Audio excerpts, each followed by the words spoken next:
Hi, I'm Dawn. I'm Ashley. And this is Mel. Welcome to the Work It, You Are Worth It podcast. We are here to discuss awareness, growth, and healthy relationships. Are you ready? Hey, Mel. Hey, Ashley. How are you guys today? I'm great. How are you guys? I'm wonderful. How about you, Dawn? I am doing well, doing good. I don't know what the weather is. I know pretty much what the weather is for Ashley, but Mel, I don't know what it is for you, but it's finally getting like warmer and nicer and I'm so happy. I'm just happy the weather is Yes, mellowing out. it's like Yeah, summer here. It's Yeah. like 80 and 90 Yeah. degrees, and today it's rainy, but that's not bad. We needed rain to get rid of the damn pollen. Oh, yeah. we're still climbing, but we haven't had snow, I think, in over 3 weeks, so Oh, that's a woohoo. plus. Woohoo!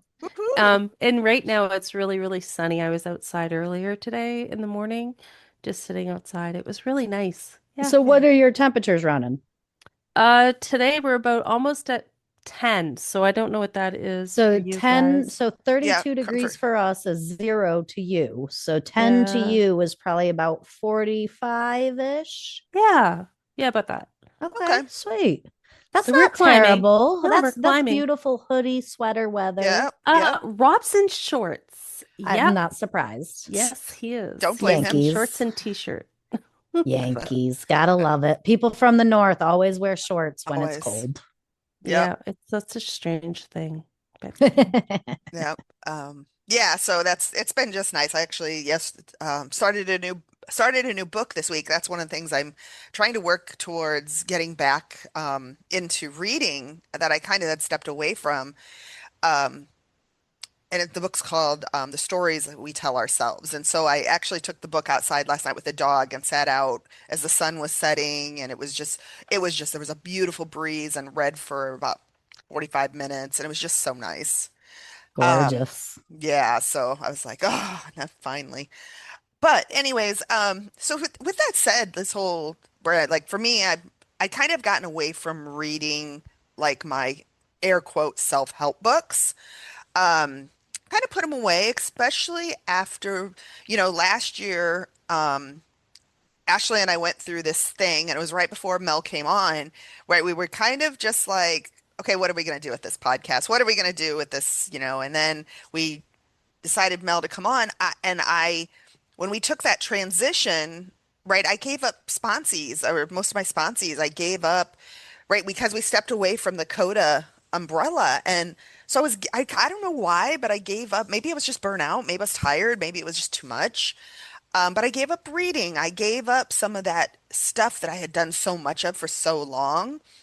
And I was having a conversation with someone about just self-reflection and whatever. And I've been in that, that's a kind of in where I'm at in my life, or where my recovery is right now, self-reflection through reflection of others. And so I was like, I got to get back into this reading. I got to get back into just continuing to work on myself and doing it through the words of others and looking at what others say and how they say it. And that included books for me. So do you guys ever like, am I just like, I don't know, Ash, like when you were going, like when we had this transition, did you find that? Have you ever noticed that? Yeah. So, I mean, and we talked about that on air a little bit when we went through that transition, how it it's different now than it was. So, okay. So at that point in time, it was this almost like a boredom kind of thing. Like we had reached, I felt like I had reached a ceiling, right? Mhm. Like I was Yeah. getting everything I could out of what we were doing and what was going on. I had taken everything I could out of it, and I was just bumping my head up against the ceiling. So at that point, I mean, I think it was a year or so ago. I just took a break from it. I just paused on a lot of it, and as far as work it, you're worth it, and what we're doing, we really took a different direction. Yeah. You and I both decided not to take on new sponsees, Mhm. and sponsees that weren't fully committed, we let go of. We changed our meeting from Thursdays and to Mondays, and we were doing a different kind of meeting, and it all just kind of worked out that way, which opened up a space so I didn't feel like I was hitting my head against the ceiling. Hmm. That is one situation in which I felt like I just needed to take a break from self help, Hmm. self awareness, self Hmm. discovery, self growth, right? Like I kind of stepped back from it in the way we were doing it, which was a very structured, very, and started doing it in a more free flowing kind of way. Right. And then we kind of readjusted and went back to a little bit more structure Hmm. mixed with the free flow. Um, so yeah, I mean, I definitely think that we go through phases in recovery and in growth where we're looking at ourselves, and maybe we look at ourselves less, or we look in a different way or from a different angle, and then we come back to it again. Hmm. Yeah. Um, and then there's this other side of this that is kind of like what I'm going through now, right? Like, we haven't recorded a podcast in the last 2 weeks. I did not speak at our Thursday night meeting. I haven't gone to my Monday night meetings.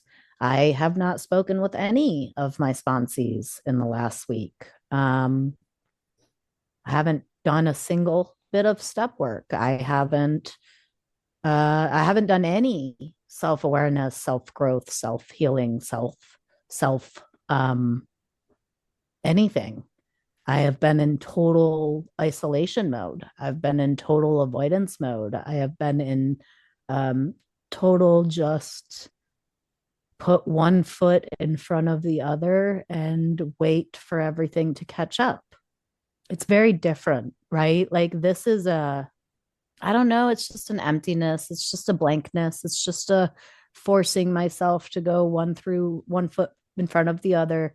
And along with that emptiness, though, it's really, really heavy. It's not like a weightless empty. It's like a really heavy blankness. I don't know how to say it. And it's blankness because I'm refusing to look at it, right? Like, I refuse to see what is causing the heaviness. And so it's just this really heavy blankness where I'm just putting one foot in front of the other and I just refuse to see anything. Do you notice it with like periods of your life, like just as your life as a whole impact that, or do you think it's recovery related? You mean like specifically this situation, like And right now that I'm, yeah, it's let's say this one.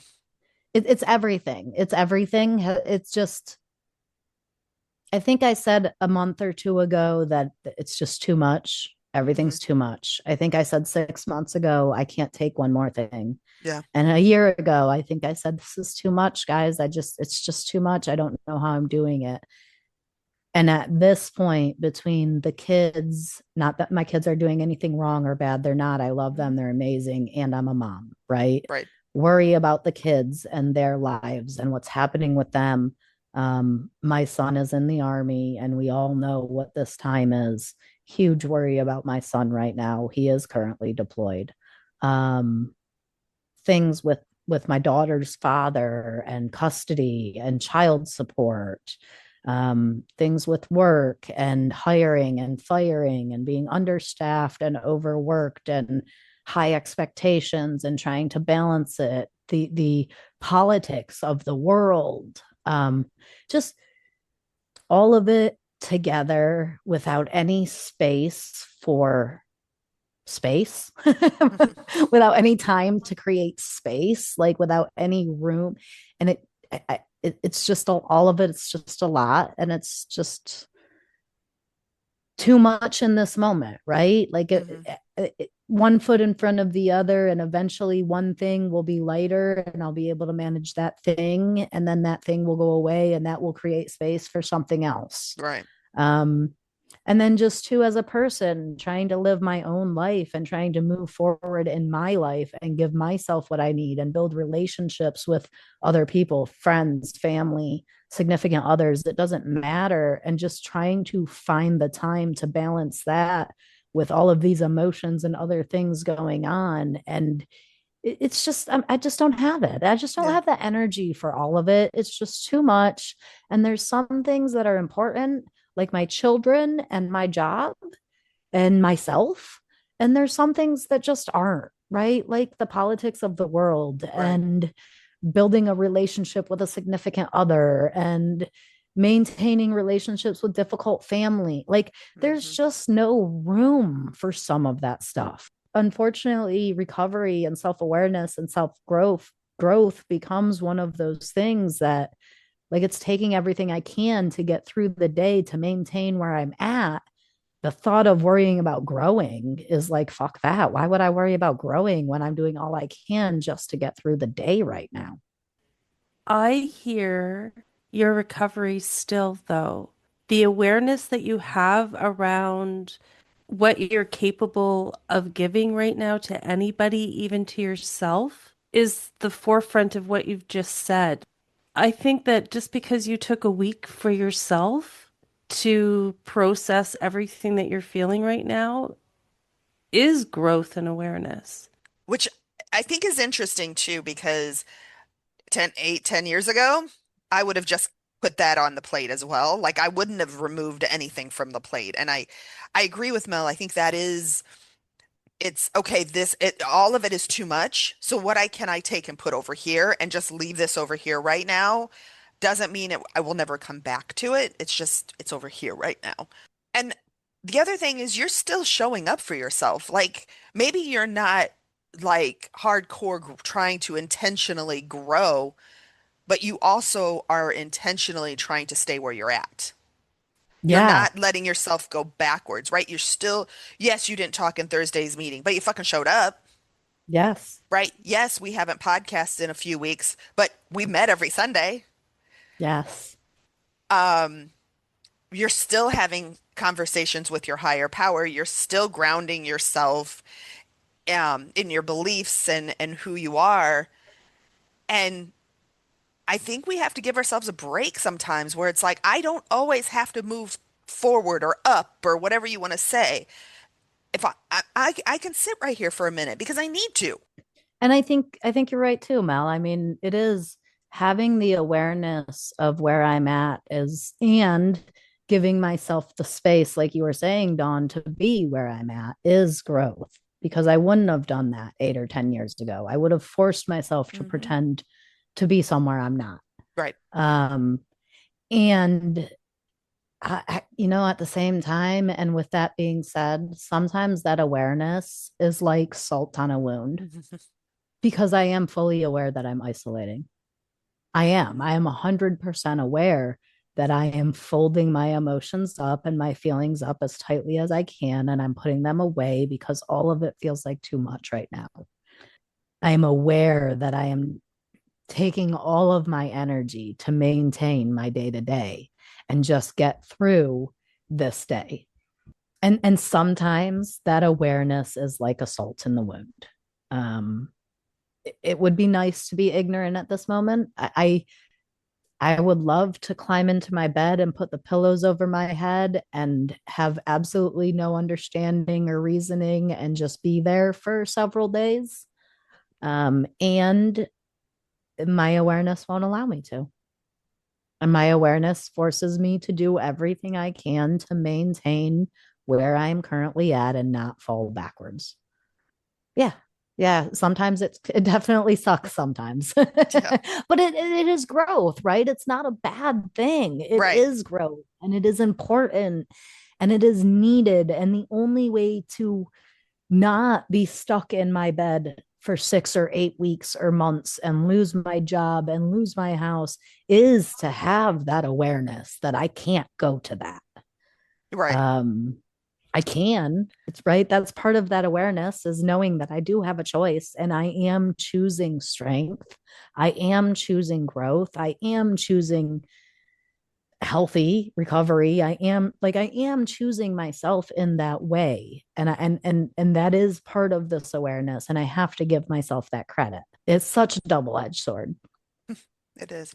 The other thing, and just how we've talked about abandonment, and the one thing I also hear not in that I don't hear in this situation that what you're sharing And what I felt I didn't do when we stepped away last year, we did not abandon ourselves.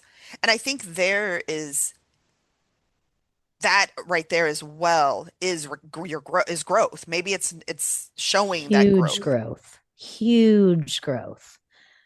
Man, I remember when I first found recovery, when I first found Codependence Anonymous, and I first joined the program. The feeling inside of me was that I was so full of everyone else, there wasn't enough room for myself. I wanted to run away from me, Hmm. not from life, not from my children, not from my. I wanted to run away from me. I wanted to crawl out of my own skin. This is not that. This is so much different than that. It's quieter. It's I want to say it's more peaceful, but peaceful Hmm. doesn't feel like the right word. It's quieter and it's calmer and it's not as intense or as loud or as yearning. Like I don't need to crawl out of my own skin, but I desperately want to curl up within myself. Yeah. Right, that's the difference between those two, right? 5 years ago when I was doing this and going through this, world is too much and life is too much and I can't handle it, the feeling then was run away from myself, get away from myself, crawl out of my own skin. This feeling when life is too much and I feel like I can't handle and I don't know what to do with it is curl up within myself. It's definitely a very, very different feeling. What I hear is before you would look externally to feel better, and now you're kind of going internally to heal and feel better. Yeah. To the point of that means you're like you're not abandoning yourself. Before you would for others, and now you're like, no, I just am gonna curl up within myself. I'm gonna stay with me. I'm safe. I'm here and I can heal myself. Like, you know what I'm saying? It's like, Yeah, and that's huge, right? That feeling of abandonment not being prevalent. Um, I again think back to past times in my life when I've gone through traumatic events, and it was always the feeling of abandonment. My dad mhm, left, my mom left, my mom doesn't want me, my husband left, my boyfriend left, so and so left. Like none of them wanted me, nobody loves me. And this has nothing to do with abandonment. right. Even though my son left, right? Like Yeah. my son is deployed. My son left. We have zero communication. There is a known communications blackout. So the fact that abandonment is not anywhere in what I'm feeling now, that until you just said that, Dawn, it didn't really strike me. Like I didn't really realize that. But that is an interesting awareness that you just gave me. Thank you. Oh, sure. I think it's an interesting fact of where you're not abandoning yourself now. And and I get those feelings before because that's kind of every aspect of my life. That's what I would do, right? I'd just abandon myself because it made me feel better. I would literally look at a romantic partner or look at my kids, or I'd look at, you know, work to throw myself into to feel better. Right. And going through some lymphedema things. So I've had my leg wrapped. So I've really like, you know, hip to foot. And so it's really prevented me from doing things, meaning I just, right, it's wrapped. I don't want to, like, it's heavy and it's hot and it's, so I'm not walking as much as I would want to. I'm not, and it's getting nice and, right, I want to be outside, right? It's preventing me from, oh, let me just pick up and, easily go to the store. Let me, it's really kind of gotten in the way. And it's important to do. And I'm going to, I'm still doing it. But I noticed yesterday, I was like, I'm kind of just like walking around the house, like lost, meaning like I was bored. Like I was truly bored. I was like, I felt like I was just like chomping at the bit. I found myself wanting to go work, like to literally just open my computer. Well, I'll just work. And I had to intentionally stop myself because I'm like, well, my head, my stories in my head were like, well, I know I shouldn't, and right, I don't want to, overextend myself because that's bad, but I could get ahead, and right, that would give me an opportunity to get this done. I'd have no interruptions. I did, right, I all the things in my head, and I had to intentionally be like, no, whether you're gonna sit here and be bored, but you are not turning on that work computer, period. So Colin comes out and I'm whatever, and I'm like, Colin, I'm struggling. I'm bored today. I'm like bored. And he's like, you want to play games, Mom? And so we played games. And then it was like all of it was gone. Like those thoughts were gone and the boredom was gone. But it was a place where I'm bored and it wasn't okay to sit with myself. And I was going to try to fill it with something else. Just have a question.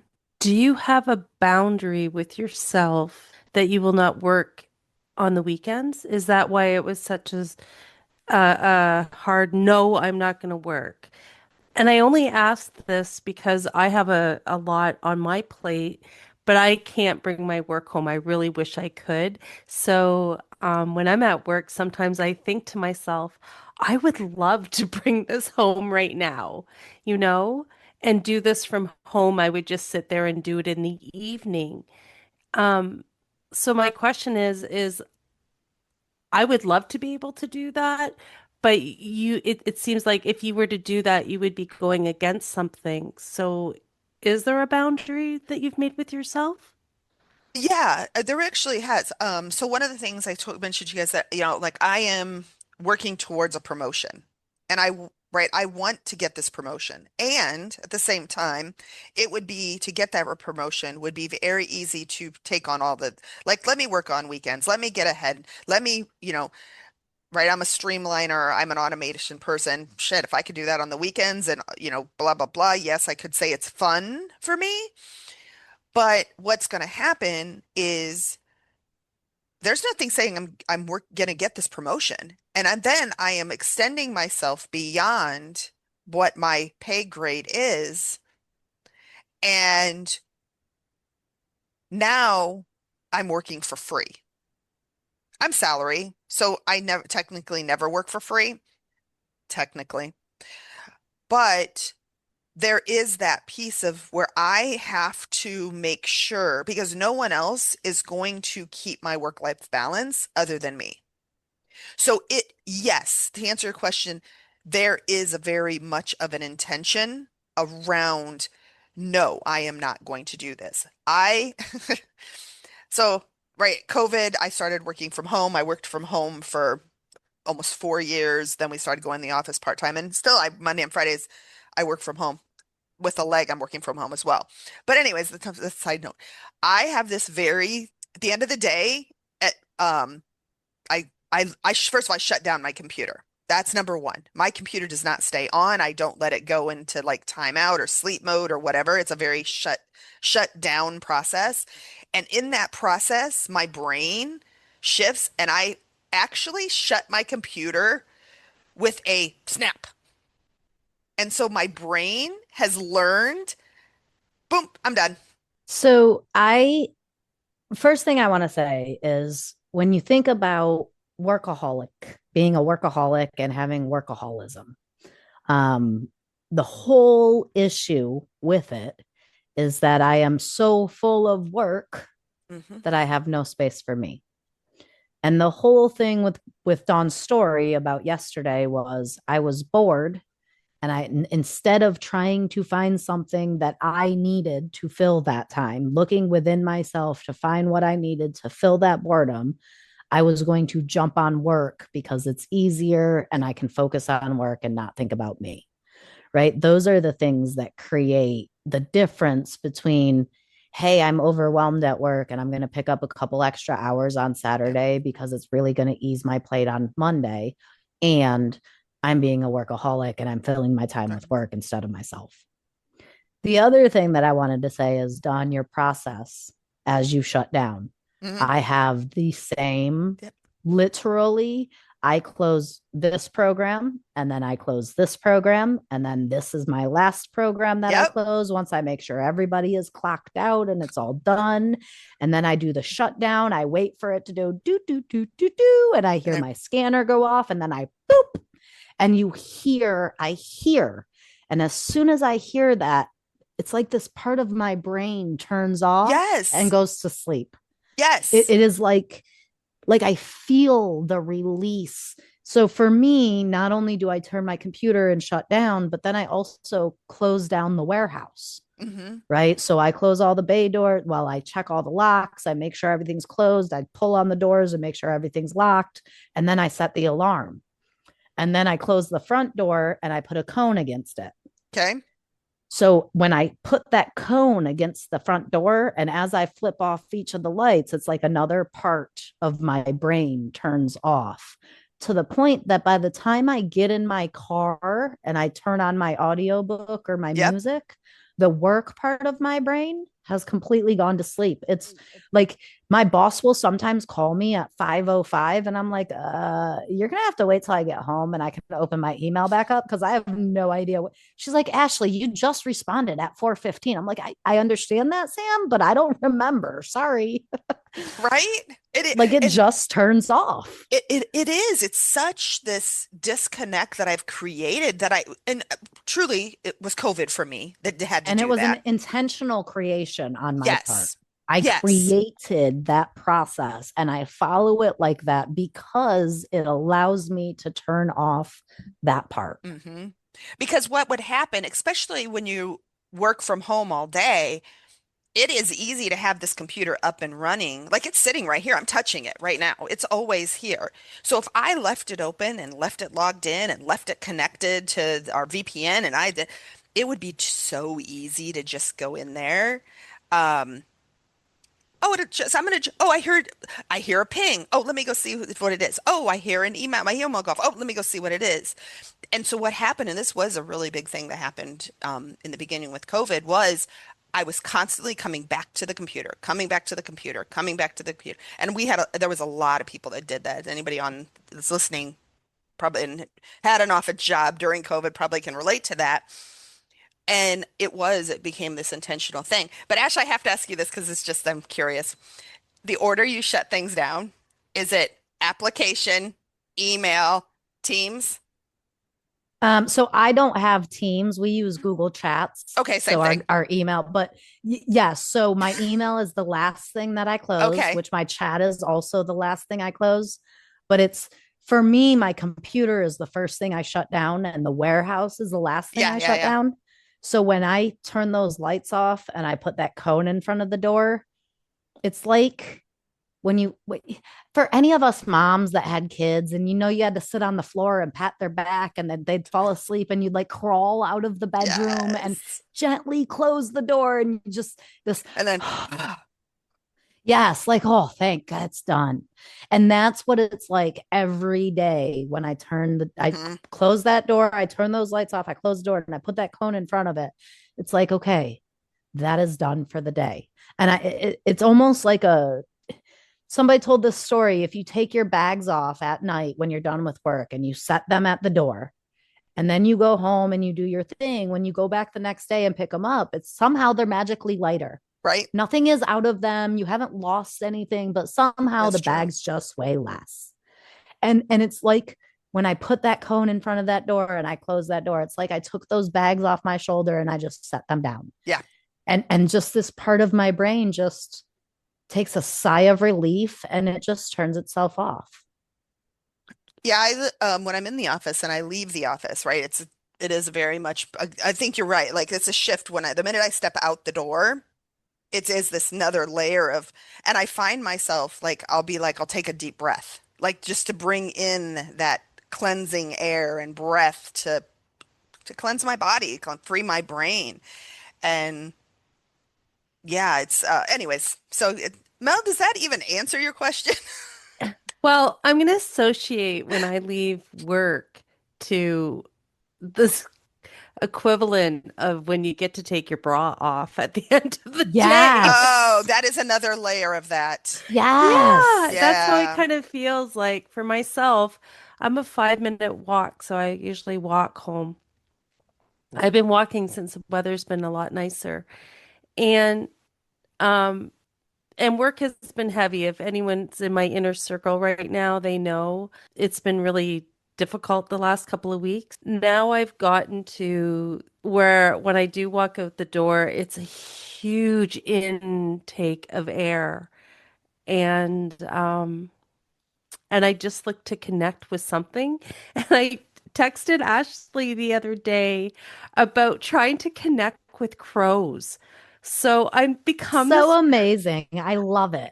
I've become this lady that walks around with peanuts and cat kibble in her pockets. And whenever she sees a crow, she starts going caw and throwing peanuts. It's I just love it. That is new awesome. side to me that's so funny. Have you successfully gained any crows? No, I'm No. trying. And Keep it's going. really You will. You weird just got to keep going. because the one day that I did connect with a crow, I didn't have anything to offer it, just my presence. And we just kind of looked at each other for a little while and just hung out in each other's energy, but then it flew away. So, but yeah, that's been my kind of thing I've been doing lately is going on walks and trying to feed birds and animals, and it's been very nice. I think that is absolutely amazing. And I cannot wait for you to successfully get yourself a murder of crows. Thank you. That is what they are called. It is That's a group awesome. of crows together is called a murder of Interesting. crows. So in these downtimes, when we have these where maybe we're not actively working towards growth, right? And I say that, I want to say it intentionally like that, where I'm not actively trying to increase my growth and all of that. So you, Ashley, are experienced this where I'm, right, you're still showing up for yourself. You're going to meetings. Maybe you don't share, maybe, but you did a really hearty here on Thursday. I definitely I did. did notice that. So, see, you got to come to the meetings to understand that comment. So, come to the meeting. Um, so, but right, it's okay that we don't share. It's okay that I come and I don't actively participate, but I'm still showing up for myself. I'm still showing up for recovery because what I believe where I'm going backwards in my recovery is when I'm like, I'm just going to skip the meeting this week with no good reason, just I don't feel like it. And I'm not saying that's necessarily a bad thing, but I will say this, and you can disagree. If I do it once, two will get easier, three will get easier, four will get easier, five will get even easier. And so I don't, for me, I have to know that I will be attending a Thursday night meeting the rest of my life. And it's easier. It's just, there's no, like, I don't know how to, like, so there's no space for that I'm not doing meetings or I'm not showing up in my recovery because nobody else is going to do it for me. Do you think that it has anything to do where you are in your recovery? Like, like Ash, you are really in a really overwhelming situation right now. So you have stepped back from recovery. I myself am in a really overwhelming situation right now, and I'm stepping more into recovery. I'm bringing it more. I've joined an extra group. I'm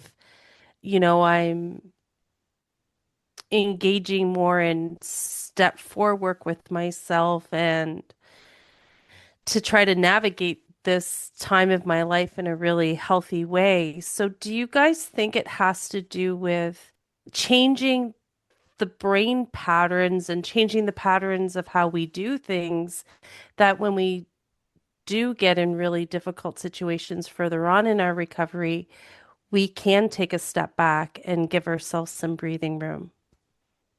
Yes.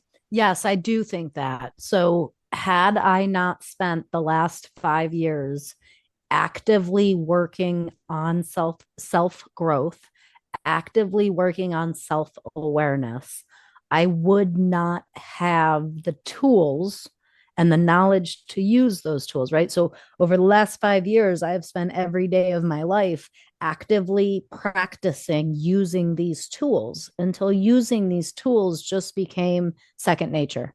It just became a habit to be on the healthier side of who I am. And now that I've gotten to this place where everything is just too much right now, because I have spent the last 5 years using these tools every single day, these tools are habitual and second nature in my mind. I'm using them without having to focus so hard on making sure I use them.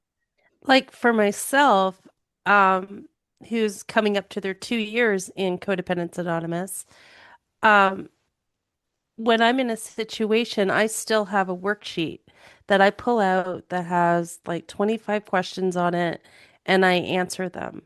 I do too. And, but it sounds like for you now, well, yeah, are you still doing this kind of stuff when even though Yeah. you're not So coming to meetings and you're not, but are you doing them in your head now more, or is it different? Like, are you still doing recovery even though you're not showing up to recovery? yes, it's different in that I'm not showing up looking for growth. I'm showing up looking for maintenance. I'm it's hard to explain. It's hard to No, put in words. that it So makes perfect sense. yeah, I It mean, makes that's perfect right. sense. Like, whereas before I would do those same questions and those same worksheets, and I was looking for growth on them. I was looking to try to find something I hadn't found before and learn something new and gain some sort of new knowledge. At this point where I am right now, and that's not to say that in a month or a week or 2 months or 6 months, I won't be back there. I will, and I plan to be. However, where I'm at right now, I'm no longer looking for that new knowledge. I'm not looking at Actively seeking myself to it. try to, right. I'm not trying to find a pattern. Like I know that However, I've been, go I ahead. want to interrupt for just a second because we were talking earlier and you're like, oh, until you said it that way, I didn't Right. realize. So just because you're not actively seeking it doesn't mean you won't hear what you're supposed to hear. Exactly. Right. So now what the difference between 6 months ago and now, 6 months ago I was actively looking for that thing that I hadn't seen before so Hmm. I could try to heal and grow more. Now I'm not looking for that thing. I see that thing when it shows up, right? Like the abandonment thing, Hmm. when it shows up I'm willing to see it, but I'm not looking for it. I'm just looking for enough space to get through today. Does that make sense? It does. Yeah, it does. Yeah. And then the other thing, Mel, you made a comment about where she's not showing up to meetings, but she is. Like, and that's why I said earlier, she showed up to Thursday night meetings. She showed up to meet with us every Sunday. One night I don't show up to my Monday night meetings because the Monday night meetings create growth, Yeah. right? The Monday night meetings are specifically designed to intentionally create growth even when you're just sitting there. And that type of growth at this moment Right. is too much for me. So you're picking and choosing. It's not that you're not doing anything. Right Right. now, that meeting isn't safe for you right now. Right. Everything else. In the way that I am in my Yeah. emotions, in myself, within myself internally, that meeting creates more turmoil than I can Hmm. handle. Yeah. You know what you can handle right now and what you can't. And if you were handling it in a way that was not healthy, you would know that too. Okay, let's talk about avoidance. Right. So it's hard because that's exactly where I was going to go, Mel, because I am isolating. I am avoiding. I am in that aspect being quote unquote unhealthy.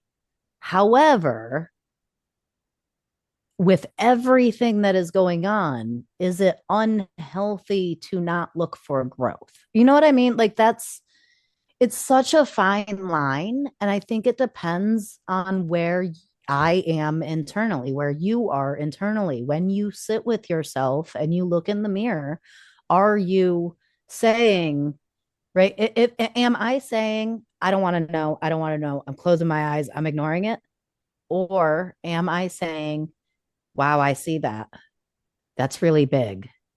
I can't do that right now. I'm going to set it over here and I will come back to that. And then I look at it again tomorrow or 5 hours later and I say, wow, yeah, that's really big. It's still there. I definitely have to work on that, but I can't do that right now. I'll be back. I think there's like, yes, both are avoiding, both are, I'm isolating, right? I see people and I'm like, I just don't have the energy for that right now. I'm going to my room, right? Yes, I am isolating. And it's not the same as I don't see it. I'm hiding. I refuse to look at it. I don't know what's happening. I'm not dealing with that. I'm going over here. Well, let's talk about that. So when does it get unhealthy? Like when does avoidance, When you're out of awareness, Mhm. yeah, I guess, eh? I think if I were ignoring everything, right? I don't know how else to say it other than being out of awareness, right?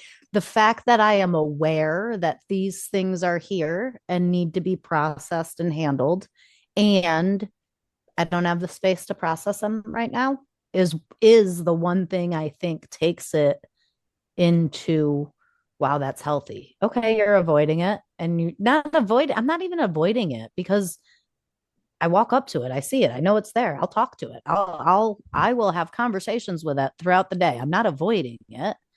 I just put the top back on and put it away for a little bit because I can't eat the whole pie at once. You know what I mean? Yeah, that's what I I think that like I completely understand what you're saying.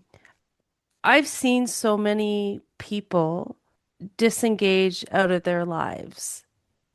And I've seen it become really unhealthy, where it starts as like they're just gonna stop taking a phone call till they just gonna, s stop getting out of bed. And then how does a person not fall into that? It's a How do you fight keep, every single day. It is that is the when I talk about putting one foot in front of the other and forcefully dragging one foot in front of the other as I swim through the mud and the muck of the day, that is that. What you're asking, I don't know the answer to that. I think the answer to that is I eat a piece of the pie or a piece of the shit cake every day until it's gone and it's processed through and it's not there anymore. And now I don't have to fight that. Man, last Thursday, it was all I could do. 2 Thursdays ago, sorry. It was all I could do to go home. Never mind waking up Friday morning and getting my ass out of bed or Saturday or Sunday. And it's so, God, it's so easy. It would be so easy to turn that phone off and leave those lights off and cuddle up closer to my dog and just lay in that darkness. God, man, the temptation, I can taste the silence. I can taste the rest. The idea of finding a cabin in the middle of nowhere with zero contact and a little creek in the backyard and nobody to disturb me for the rest of my entire life. And then I remind myself that the reasons I want those things is because I'm worried about my son, because I'm worried about my daughter, because I want my granddaughter to have everything she could possibly ever have. And if I did that, who would be there for them? Right? Like, I feel like being aware that I'm having those conversations with myself every day is what prevents me from going there, from just falling into my bed and staying there because I could. To go bury yourself in this cabin with nobody in this creek and all this, right? Yes, in that split second, does that sound really, really good? It does. But then do you like there is part of that, would I really want that? Because that means if I don't want to see nobody, don't want to talk to nobody, want to have no anything with nobody, that means those three very important people in your lives, in your life, four very important people in your life, that takes them out of there too. And so it is a reality check of, yes, this is true. And I also know that's not what I really, really, really want. The other thing you said was you said, 2 Thursdays ago, you did not want to go home. You did not want to this. You were it's one of the hardest days of your life. And Man, I could have sat at that lake forever. but what you I fucking sat do? there for 5 hours and I could have sat there forever. I got in the car and I went home. While Right? you Like, but while you were I went sitting to a there, meeting. you went I to a went to a fucking meeting. meeting. Like you, even in that toughest moment, showed up for you. And that is where I think people struggle and fall short or let fall backwards I is, almost didn't. but you did. Doesn't matter That's what you it. almost didn't do. That's where people fall backwards, though, Yes, right? exactly. Right? Because I had my phone in my hand and I saw the time. And I don't know if you guys realized I was like 5 minutes You late. were. I I noticed. had I the always phone notice in that my shit. hand. I saw the time and I looked at the sunset and I looked at the phone. I said, fuck that. I don't want to. I don't want anything. And I set my phone down and I said, fuck, it's Thursday. I have a responsibility. I signed up for this. I have to be there. And I really, that was my higher power, the fact that it all went down on a Thursday. Hmm. Because if it had Completely. gone down on any other day, I don't know what would have happened. You know what I mean? I Yeah. might have sat at that lake all night long if it had gone down any other day. But because it was my meeting, because it was my day, because it was right, it was our group, it was our thing, because it was my tribe, right? This is my community, this is my Hmm. family. Our Thursday night meetings that's my people. Right. And I owe them. I don't owe them anything, but I do. I owe them my life. Like this meeting changed everything for me. Had that been a Wednesday, I wouldn't have found a meeting. Right. I would have sat there. Did you feel held in the meeting? I don't remember feeling anything. I remember, no, I don't remember feeling anything at the beginning, like during the topic portion of Yeah. the Yeah. Yeah. meeting. I don't. It was a blur. I remember sitting there and listening and being like, okay, I need to be here. That's it. That's all I remember. It could have. It is so easy. Like I said, to go into the softer, easier road, right? Lay in my bed, turn off the lights, cover my head, get in the car and drive until I run out of gas and don't ever look back. Throw my kids in the car and drive to my dad's house and just let him take care of me too. Like all of those things are options. Those are choices. And I feel like so many times we don't give ourselves credit. I never used to give myself credit. I would always say, yeah, I ain't got no other choice. I ain't got no other choice. Well, no, yes, yes, I do. So do you. We all do. Every single time we get up and we choose to put our shoes on and take our ass out that door, give ourselves credit for Hmm. making that choice. Even if the only choice is to brush my teeth today, I made that choice. Give myself credit. Everybody else, there's plenty of other people in this world that are going to judge me and beat me down and point their fingers at all the things that they think I'm doing wrong. Why do I need to be one of them? I'm not going to make myself feel better by tearing myself down for isolating and avoiding and being depressed. Yep. That's not going to help anything. I was having this conversation with one of my sponsees, and you guys know I joke about this, but HP signs a topic of a week for the week. It's like I don't know why he does this, but it's what it's supposed to happen. But this kind of the same situation has been going on with one of my sponsees, and they are struggling with something with their daughter, and it's major. It is extremely major, life-changing type situation. And she her comment to me when we connected this week was, I have ordered the same food every single night and I know it's not good for me and I'm beating myself up, and but it's all I want. It's all I want to eat. It's all I'm doing, and I said, then eat the food. I've eaten the same exact thing for lunch every day for 3 Eat the weeks. fucking food. Eat the fucking food. And don't feel guilty about it. Don't beat yourself up because exactly to your point, Ashley, everyone else will fucking beat me up.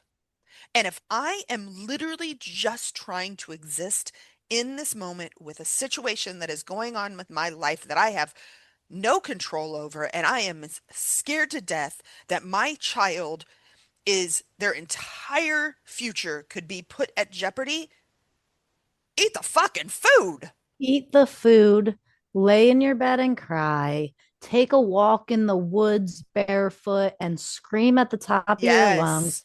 Who the fuck cares? Literally, got that. I don't,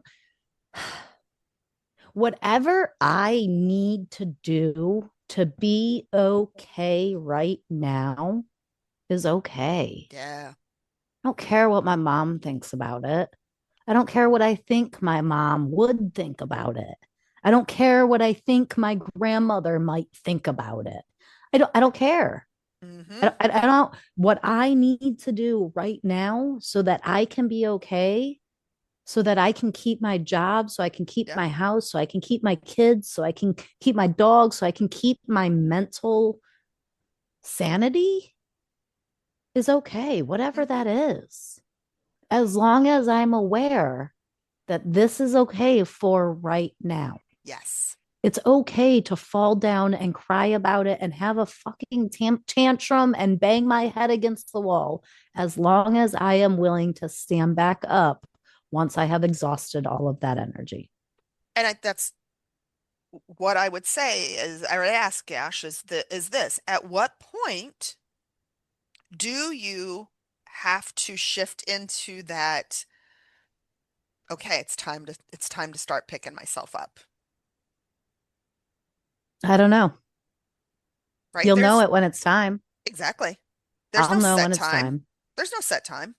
I think it happens little by little, Mm. piece by piece, bit by bit, right? Like for myself personally, I we're doing the podcast. We're Right. here. We're talking about it. That's a step, Yes. A right? big step. Like maybe I go on Monday night to a meeting and I talk about it. That's a step. Right. Maybe I don't. That's okay too. This is still a step, Hmm. even if that's not. Yep. It, It doesn't mean you're going backwards. no, no, I don't think that there is a set time. I don't I don't think either. that there is. I think that we all handle it our own way and go through our own thing. And what we do for ourselves is right. Hmm. We just have to be willing to be aware. Yeah. Giving up all meetings, giving up all sponsees, giving up all recovery. Probably not the best choice, right? Yeah, no, that would be a Right. bad idea for me. Yeah, it would be, I think it would be bad for me, Because and it would be a bad for idea for everyone because this is, I because mean, this that's shit. what keeps us in awareness. Exactly. Exactly.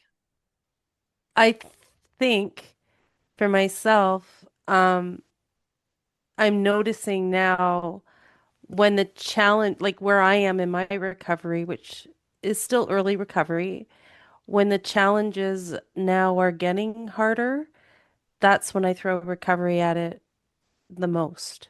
Absolutely, Mel. Hmm. When I was 2 years in, I was going to meetings 5 days a week. Yep. and I had sponsees 5 days a week.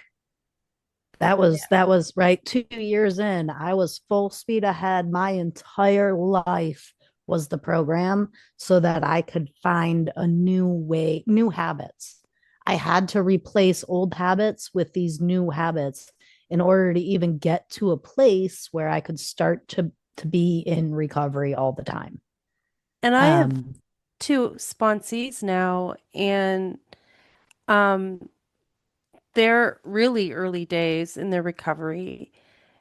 And working the steps with them is like doing it all over again Oh, should be. with myself. and a Be, whole be, new level. and it's an Yes. understanding because they want what you have. Like that's why they choose you, right? They want what you have. And I'm still developing what I have. So whatever I guess I, I try to do with myself, I just do with them. Well, I'm still developing what I have. I'm 5 years in. Dawn, how many years in are you? I'll be 8 here in a couple months. And you're still develop. Do you have it all? Shit. I don't think that changes for any of us. We're still No. that same sentence. I'm still developing what I have. Mhm. And I just, all I can give them is what I have as I'm developing it. You only know what you know at the time. Like, I'm doing the best I can with what I know right now. So I am being the best sponsor I can be today because it's what I know. Will I be a different sponsor in a year? Yes, I will be. Correct me if I am wrong in my thinking of this, because this is what I tell myself. Being a sponsor does come with some responsibility to keep growing because it, if I just stayed where I was a year ago and didn't expand my understanding of codependency and understand my understand It more is about codependent of you to put your recovery on your sponsees, Yes. because you are responsible for that to yourself. You are not responsible for growth because you have a sponsee. The two thoughts are very different. And when I say I am responsible for growth because I am teaching this person, then I am being codependent on that person. When I say I am responsible for growth because I am teaching myself, and whatever they can get out of it, they can get out of it, that is not codependent. And I would say this, sponsoring has nothing to do with the other person. Zero. Hey, it is as a as from a place of what I am offering someone else. Because at the end of the day, I can show up and I can speak authentically. I can share my experience, strength, and hope. And whatever they take in is theirs. I can't force them. I can't manipulate them. I can't anything. What they take away is theirs. In sponsoring, it has got to be all about me. So when I approach sponsoring, it is what it is. I allow my higher power to speak through to me through them. I think what I was going at is the questions that I would ask myself, I I give to them. Like this is what I do. This is what Oh, that's where I was going with this. I don't know how we got there. okay, because But you because you made it sound sorry. If wording it that way makes more sense. But it was definitely you were like, I need to grow because of them. no, I don't mean it like that though. I mean, I need to grow for me. Being a manager, being a mother, being a mentor, being someone that someone kind of looks up to. For myself, I would not have taken on the position of being a sponsor if I didn't. And I talked to you both about it, I remember, because I was always thinking I wasn't good enough. But for myself to feel good enough, and this is just me for myself, I like to be informed. I like to understand what I'm feeling, why I feel this way, where it's come from, so that when someone is going through the same thing, I can say, this is how I did it. these are the questions I ask myself. And then I can hand that over to another person and share that with them. But are you asking yourself those questions because you want to be able to give it to other people? Or are Well, you I didn't know I asking was yourself asking, I didn't know at the time when I was asking those questions that I was going to be a sponsor. exactly? I didn't know at the time when I was creating um, questions for myself because sometimes I was looking at the stuff in step four, the general questions that they ask you, and then I would kind of expand on them and grow it. I didn't know eventually I'd be sharing that with another person. That's step That's the point. 12. Right, like that is the point in doing this work is Hmm. you ask yourself these questions, you interrogate yourself, you build this community communication with yourself, and then you share that with other people so that they can take out of it whatever they choose to take out of it, Mm-hmm. whether you create specific questions for them that you haven't asked yourself before because I don't know, maybe that's how your mind operates. I don't know. Some people do it differently. I don't do it that way, but some people do it differently. Um, right. I know like there's a lot of programs that have our Monday night meeting. They have their own step four that they came up with their Hmm. self that they've worked together and created. And there's a lot of people in that meeting that only use that step four guideline. Mm-hmm. What our Thursday night meeting uses is very different. I'm sure what your Wednesday night meeting that focuses on step four is using is probably very different. There isn't one way that works. Right. The way that works is that I am doing what feels right for me, what is best for me as a person.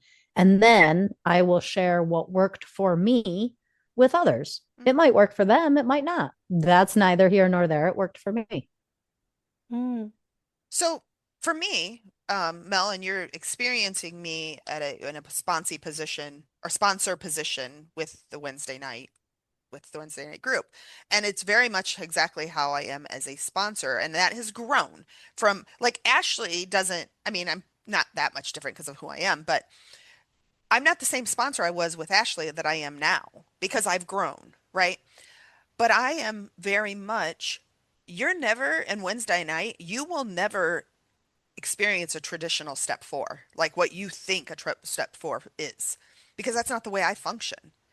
Because what I have found in working with so many sponsees is it's easier to allow them to get there and get through it in their way. So meaning the first week was right. I had no question set up. I had no, this is what you're going to work on, but I also trust my higher power to 100% drop it in my lap. Somebody talked about getting along with pets better than people. So the question became, why do you think but get along with or better with pets than people? That is a deep understanding of myself, of judgment, safety, masks, right? You heard it all. And then it became the next week was people are saying something and I hear a word they need to work through. So right, we had Mine was connection. hers was connection. We had ulterior motives. One of the persons was ulterior motives. One of them was grace. One of them was, oh, what was the last one? Rejection. But the other one was rejection, right? And And this all came from a conversation of why we prefer pets over people. yeah. And then Imagine that. right? Then those 5 words led into this Wednesday's topic, which is why is it important to trust myself? Nobody's going to balk against these questions. They're very naturally, they progressed, right? And for me, sponsoring, I have learned people struggle. Like, oh my God, step four, it's the worst step ever in the da, da, da, da, right? But do you feel like you're working a step four on Wednesday nights? Does it feel like a No, normal? I feel like we're just we're learning how to go deeper, to ask ourselves how And to that, do the you're because I think that the interrogation portion of I hate that word. I know you guys I love love, I love no, interrogation. that word. Dawn hated it. Dawn hated Uh, it for the first 3 years. Dawn pushed yes, back so hard against the word interrogation. Every but time I said it, she man, would cringe. But yes, I love it because it's a I had perfect to word. truly interrogate myself. Otherwise, I would lie to myself. Yeah, Sorry, Um, finish your sentence. yes. this is something that we weren't taught when we were kids on how to process our feelings. And one of the things about Coda is like where I'm like getting deeper into it, I'm starting to see that it is actually a tool to teach you how to process, how to have emotions, how to regulate yourself. And um, I didn't know how to ask myself about what was really behind my behaviors, or I think it's because I've seen so many different ways of doing it. Hmm. Yes, exactly. That Yep. is the whole point of, in my opinion, that is my whole point of not saying coda every time we talk, not saying the 12 steps every time we do a recording. That is the whole reason for me behind that, is because just because AA has this way and Coda has this way and therapists have this way and this program, it doesn't matter. There is no one right way. Hmm. And until I found a program that was willing to look at all the different ways, I could not, like, I was in mental health for my entire life. I started therapy when I was 6 years old. How did it still take me until I was 40 years old to learn this shit? Because it was only one way. They Right. only said it one way. They only did it one way. They only offered one way. And recovery, healthy living, being part of emotional sobriety, CODA, AA, Al Anon, whatever you want to call it, it allowed me to hear things in different ways Yeah. from different perspectives that were still saying the exact same thing. Mhm. Everybody, for me, well, like I've settled into who I am as a sponsor, right? It took me a while. Like, shit, like the first sponsee, that was just a whole hot mess. They weren't ready. I was just learning, right? It was a whole hot mess.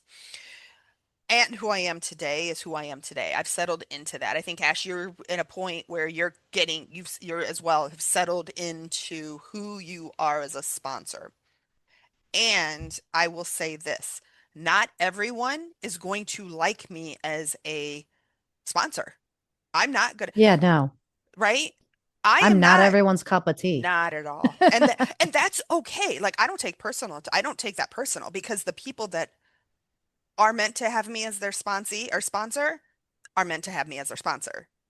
And I am not that person. If you want to be, today we're working step one to now we're moving on to step two. I'm not that, that's not the sponsor I am because I have one sponsee that will be like, so would you fit that into which step would you fit that in? And I'm like, what's it matter? Are you growing? See, and I'm a different Right? sponsor than that, right? I'm very much, we are on step one, we are on step two. Okay, we are on step four. I may not use this book or these Right? questions or this. I might use three or four different, but I am very much on, you are on this step. Here we are. It is, and there's nothing Nope. wrong with either way. I am a sponsor where if they're having a problem that I just do what I do, I just take it through the steps because that's where I am in my sponsor in Yeah. myself. That's all I know to show them is, well, this is what I do, and these are the questions I ask myself. And if I'm in a spiral now, I have this worksheet that I go through because that's all I know. Hmm.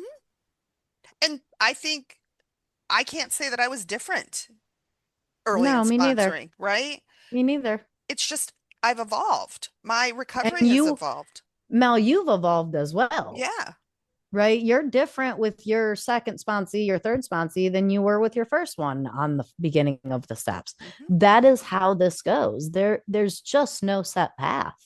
Mm-mm. Everything evolves, everything changes. Like I think that's the whole point experience, of new ideas. Every new idea within 10 minutes becomes an old idea.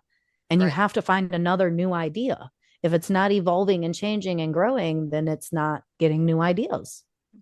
yeah, I think it's experience that And I don't know how we went from that over there to over here sponsoring, but I love that. But unless, for one of the things I want to note too is I also believe it is a sponsor's place. And I'm just going to, Ashley, I'm going to use you as an example just because we started out with you. I And I don't know mind. I don't, yeah, that was the other thing. Right. Maybe you are not in the mind space right now to sponsor. Maybe you have to step away from sponsoring. Maybe you are okay to sponsor. I'm not saying one way or the other, but I also believe as a sponsee, it is my responsibility to pay attention to if my sponsor is still being effective, and it's my responsibility as a sponsor to consider, am I being effective and am I in good headspace to continue being a sponsor at this time? Doesn't make it a failure, doesn't make it bad, doesn't make it anything. It's just my life is happening, and at the end of the day, if sponsoring, and Ash, you noted this, you took it off this week because you needed to take off this week. That doesn't minimize me as a sponsor. It doesn't minimize my recovery. It doesn't minimize my sponsee. It just means I can't abandon myself for someone else. And maybe that's what I'm doing if I continue to sponsor, right? There's so many ways we have to like evaluate this and look at how we approach the whole sponsor sponsee relationship. As a sponsor, I have to be able to look at myself and say, am I being an effective sponsor because I have so much on my plate? One. Two, as a sponsee, I have to look at my sponsor and say, am I getting what I need from that sponsor in this time? Or, and that is how builds that relationship. Like that, this sponsor sponsee is a relationship that goes two ways. It is not a you are my higher power, you are me. You are me in my recovery. You are working your recovery. I am working my recovery. And am I getting what I need from that relationship? And I love a sponsor sponsee relationship because really, if you look at it that way, that applies to every relationship in your life. It is a way to learn how to have a healthy relationship. Ashley and I are sponsor sponsee. As a sponsee, what I struggled with was how to show up in a friendship. Hmm. And I think that what I've learned in time with Ashley is how to become a really good friend. The Yes, sponsor that's what sponsee. sponsor sponsee Hmm. relationship teaches us. Yes, or should. Because As I that didn't, relationship progresses, we progress from being a leader walking you through the steps to now you have walked through the steps and you are walking other through people through the steps. And now we're just like, I'm still there to mentor you as Yeah. you sponsor. I'm still there when needed, and your need is less. Yep. So now you're able to fill some of my need as well. And it becomes more of a friendship, and Yep. it teaches me how to be in a friendship. Hmm. It teaches me how to be in a parenting relationship. It teaches me how to be in a work relationship. Giving people space to share and taking in their share, and then relating to their share with my own experience, strength, and hope without judging or like finding a way how they relate. It just taught me so much that I like you said earlier, Mel, I was never ever taught growing up how to Right. do these things. being in this program, I now am showing up differently in every like Hmm. aspect. I don't have a need to text you every 10 minutes and ask you if you're okay. Where in the past, where I would think that your silence and not hearing from you would throw me into a spiral. But I'm recovered enough now to know Ash is just taking her space. Yeah. But I'm And still allowed to check in every couple of days and say, proof of life, are you okay? and the flip side of that, Mel, is that I have to be healthy enough and in my own recovery enough to say, Asha's taking her space. Whether or not Mel is okay with that, I can't worry about. I need to take what I need, right? It is both sides of that same coin where that is how all relationships in our life should work. And I'm using air quotes with should because that I hate that word. We could all say should, but Yeah. like that's how I want relationships to work, where I can give them what they need and I can allow them to take what they need also. And I will say for me with like I have two active sponsees right now. Do I have more than that conversations a week? Sure, I do. But it's evolved into my one, like I still talk to Ashley every week on the pod, like here, right? I still, one of my other sponsees, I am not I'm not her. Yes, would she say, oh, she's my sponsor? Or would I say she's my sponsee? Maybe. But we're friends, right? We've evolved to where she is in her recovery, where we can have a conversation and she can challenge me just as much as I challenge her. That that has evolved into that. I have another one as well, right?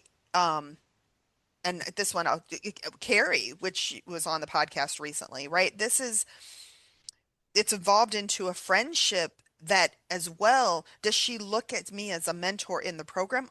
Yeah, but am I effectively her sponsor or officially her sponsor?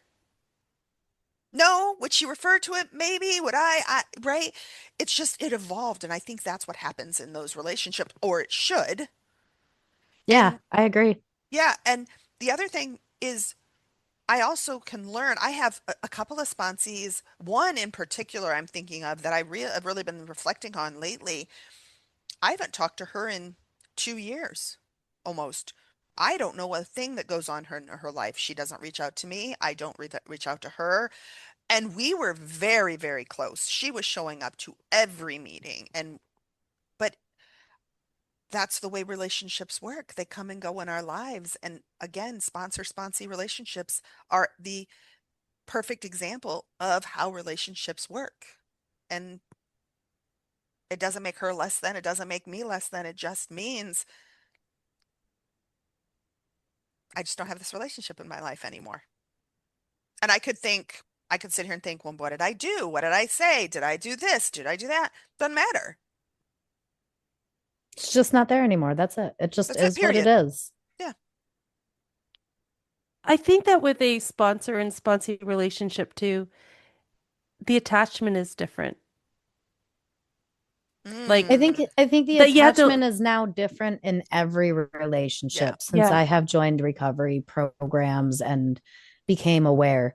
Like the way that I used to attach to people, Yeah. it was not healthy at all whatsoever. So yes, the attachment is very different, Mel. The as much as it is in a like I build these relationships with these people, and these are very, very intimate, very vulnerable, very authentic relationships. There's genuine love, there's genuine care, there's genuine connection. And it is a different level to where I know I will be okay if when this person leaves my life. Right. I think that's how all of our relationships should be. Nobody's going to leave this life with me. Yeah. The likelihood that when I take my last breath, someone I love will also be taking their last breath is such a teeny, teeny, tiny, unlikely chance. You know what I mean?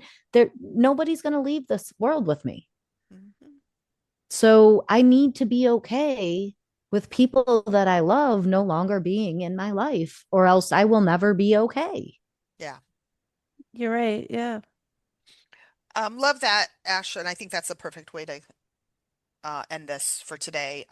It was a little, right, it came back full circle, but We were all over the place. hey, I love it. That's how real conversations go. exactly. Yes. this is two podcasts in one. You got the whole abandonment, recovery. Well, shit, it might have been four podcasts in one. Anyways, We talked about everything. we did. Well, thank you. I truly mean thank you for a great conversation today. This was a good one. This was fun. I think. Yeah, thanks everybody. Yeah. Thank So, you. all right, listeners, thank you. Have a good week, whatever you want to say, good day, all of that, and we will be back soon. Bye. We would like to thank you for joining us on this journey of self-discovery. Visit the Work It website at workityouareworthit.com to submit your questions and topics for future episodes. And remember, work it because you are worth it.